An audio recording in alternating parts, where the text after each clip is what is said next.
gabe zoz esan daiteke. Lehenengo abestia zurekin batera kantua da. Eta benetan abesti honekin adierazten nahi dugu, ez dok 13 kantuak ahaztu gabe, piskatxo bat berritxuta repertorioa, Entol Sarmientoko taldearen kantu famatua da. Eta hauek egin zuten kantu hau pandemia garaian. Nolabait ere, aspaldi ikusi gabeko jende horri eskainita, ezta? Eta guk ere, zuei eskaini nahi dizuegu, abesti bera. Aspaldi ikusi gabeetan, eta gogonez, dana berriro hemen.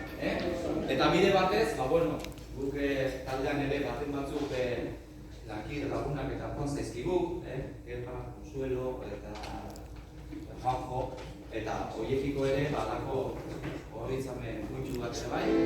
Handaukagu Amaiur Parkean ariz bat jarrita, Begoña izanen, eta han elkartzen dira dana gogoratzen. Beraz, lehenengo abesti hau guztioi eskainita. Ados?